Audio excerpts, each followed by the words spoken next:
Assalamualaikum warahmatullahi wabarakatuh. Kami dari kelompok 8 dengan mata kuliah hasil hutan bukan kayu. Di sini saya Yuni Angelita BR Sipayung dengan NPM 18 14 15 10 07 dan teman saya yang kedua Hadi Wijaya dengan NPM 18 14 15 10 53 dan Raudia Makfirah dengan NPM 18 14 15 10 61. Nah, di sini kami akan membahas tentang salah satu jenis HABK yaitu hasil hutan bukan kayu terpentin. Terpentin adalah cairan lengket berwarna kuning muda hingga coklat berbau balsam yang diperoleh dari olahan getah berbagai pohon pinus, yaitu dari jenis P. halepensis, maritima, cembra, palustris, dan lain-lainnya. Pada pengolahan getah pinus dengan cara destilasi, diperoleh gondorokem sebagai residu dan produk tambahan berupa destilat yang disebut minyak terpentin ini. Di Indonesia, terpentin diperoleh dari getah pohon tusam atau dengan nama latin Pinus mercusi. Getah tersebut bila disuling akan menghasilkan minyak atsiri yang dicampur dengan air dalam proses penyulingan dan juga dapat menghasilkan residu lain, misalnya resin. Terpentin adalah minyak yang diperoleh sebagai hasil sampingan dari pembuatan gondorokem. Terpentin merupakan bagian hidrokarbon yang mudah menguap dari getah pinus. Hidrokarbon ini dipisahkan dari bagian yang tidak menguap atau gondorokem melalui cara penyulingan. Berdasarkan sumber bahan bakunya, ada 3 jenis terpentin, yaitu terpentin getah atau gum terpentin, terpentin kayu atau wood terpentin, dan terpentin sulfat atau sulfat terpentin. Jumlah terpentin yang terkandung dalam getah pinus berkisar antara 10-17,5%. Getah yang segar akan menghasilkan persentase terpentin yang lebih tinggi. Terpentin hasil penyulingan bersifat korosi. Oleh sebab itu, perlu disimpan pada tempat atau drum yang digalvanisasi. Harga drum ini cukup mahal jika dibandingkan dengan harga terpentin itu sendiri. Terpentin juga dapat disimpan dalam tempat yang terbuat dari aluminium atau plastik dan hendaknya agar terhindar dari cahaya. Minyak terpentin dalam perdagangan cat sering disebut terpentin, mengandung sejumlah terpena berupa pelarut baik untuk resin dan karet, misalnya pinena, silvestrena, dan dipentena. Di Indonesia, pohon pinus sebagai produsen getah terpentin dibudidayakan oleh pemerintah di bidang kehutanan. Penyadapan pohon pinus juga dilakukan di bawah pengawasan pemerintah. Manfaat terpentin banyak dipakai sebagai bahan pembuat cat minyak, mutu paling murni dipakai untuk kepentingan farmasi, dan sisanya dipakai sebagai untuk resin atau gondorokem. Minyak terpentin masuk dalam komoditas hasil hutan bukan kayu yang menjadi urusan Kementerian Kehutanan dan termasuk kelompok minyak atsiri. Nah, selanjutnya habitus atau ekologi dari pohon ini sendiri. Pinus atau dengan nama latin Pinus mercusi berperawakan pohon dengan ketinggian 1-40 meter.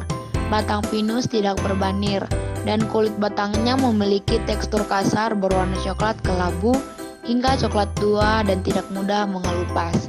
Pinus umumnya tumbuh dan berkembang secara bergerombol.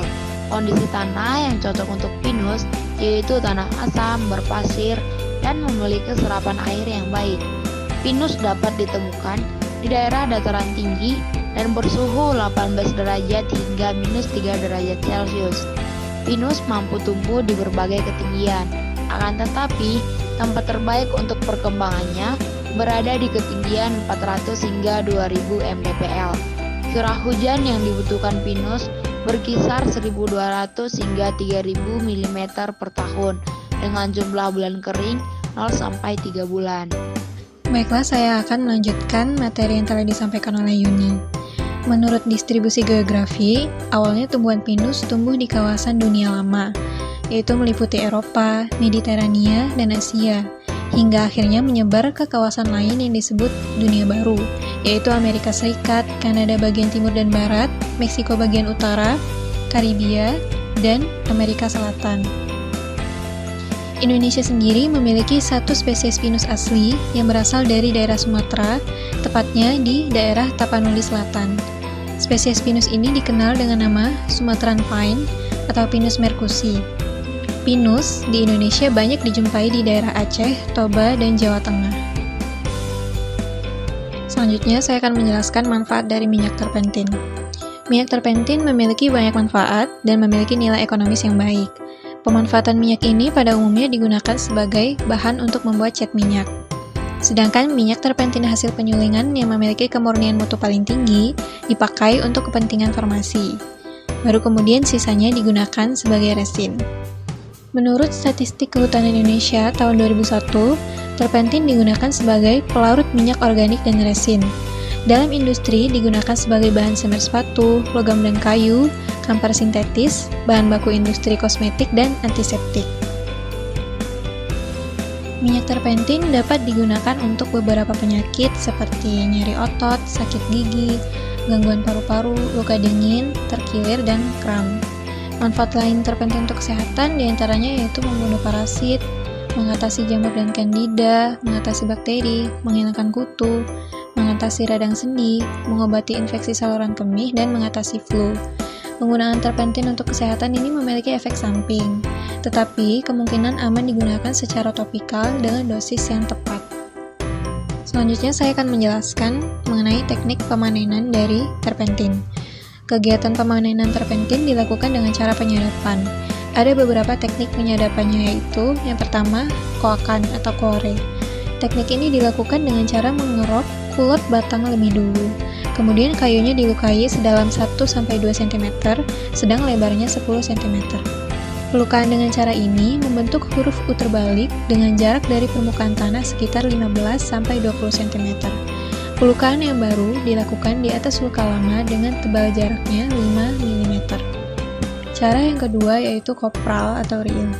Teknik ini hampir sama dengan teknik kuakan, tetapi berbentuk huruf V. Dapat juga dimodifikasi menjadi V ganda atau seri arah ke atas yang bentuknya seperti sirip ikan. Selanjutnya, cara goresan atau guratan. Cara ini pada penyadapan pinus jarang dilakukan mengingat kulit pinus yang tebal. Goresan biasanya dilakukan dengan kemiringan 45 derajat atau melingkar. Kemudian, yang terakhir, cara bor. Syarat untuk melakukan cara bor yaitu diameternya 3 cm, 3-12 cm ke atas atau ke dalam.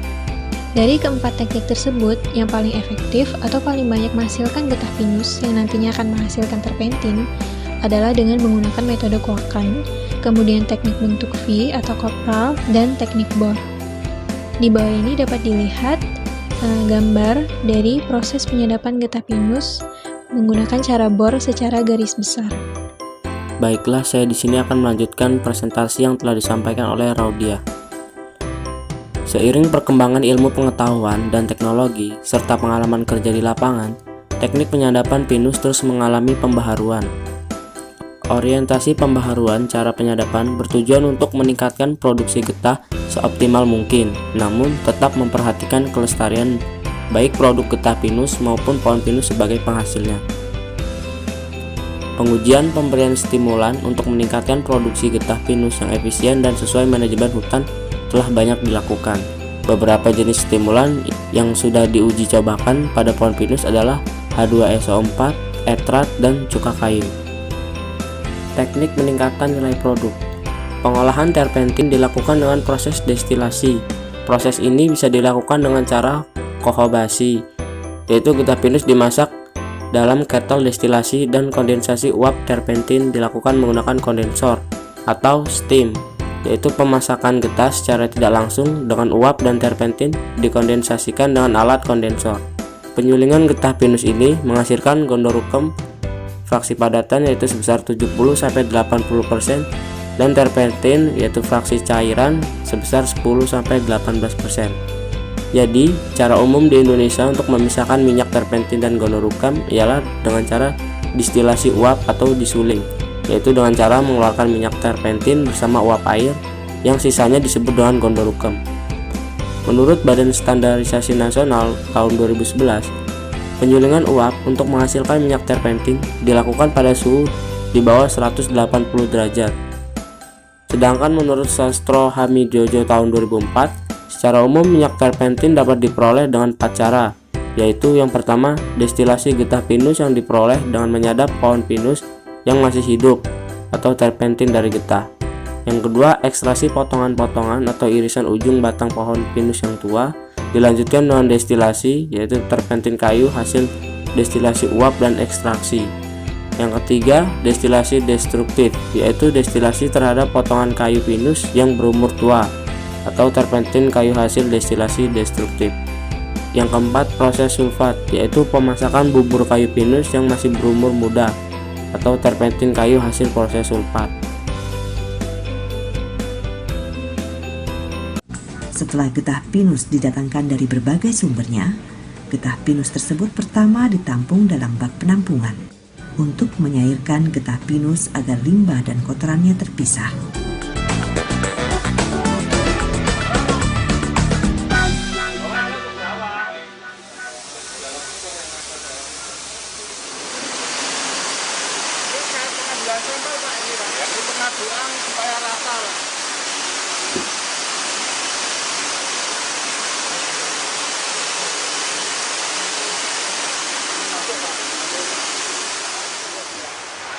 Ada 3 proses pencairan. Pertama, dibersihkan dengan air berkekuatan tinggi, lalu diendapkan dalam bak penampungan. Setelah diendapkan, mulailah disaring sedemikian rupa hingga yang diproses adalah murni getah pinus.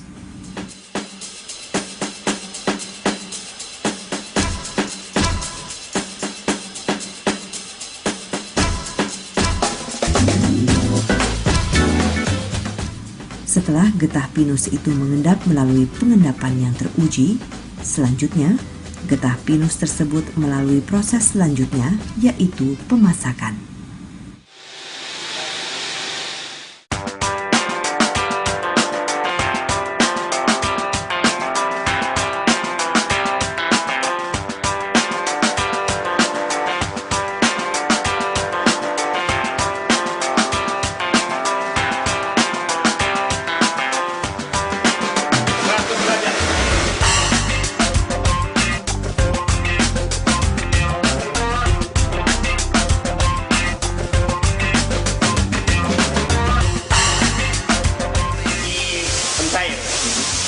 yang berfungsi untuk mengecerkan getah.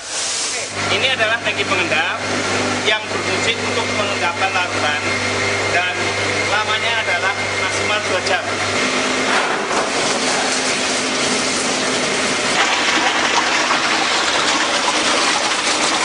Ini adalah yang sudah dimasak. Ini adalah proses canning yang mana gunur-gunurnya sudah selesai dimasak. Dan ini adalah proses akhirnya. Ini gunur-gunurnya dan terbentuknya menguap ke sana. Ini adalah proses canning gunur-gunur. Di tangki separator ini, di tangki terpenting prosesnya adalah melalui penguapan. Jadi ini modelnya destilasi bertingkat. Pemasakannya model destilasi bertingkat, yang mana terpentingnya adalah menguap uap air dan uap terpentin dari proses pemasakan. Setelah itu didinginkan di tangki kondensor di sana. Setelah di tangki kondensor ada 2 tangki penampung kondensor yang mana fungsinya adalah sama, itu bergantian. Satu tangki kondensor setelah penuh ditutup dan diganti dengan tangki penampung kondensor yang satu. Di tangki kondensor yang penuh dialirkan ke tangki separator yang ini. Ini adalah tangki separator. Oke, lanjut. Yang fungsinya adalah untuk memisahkan air dan terpentin. Untuk memisahkan dan terpentin, airnya dibuang lewat pipa ini dan terpentinnya masuk ke tangki terpentin proses. Demikian presentasi yang dapat kami sampaikan. Jika ada salah, kami mohon maaf. Terima kasih. Wassalamualaikum warahmatullahi wabarakatuh.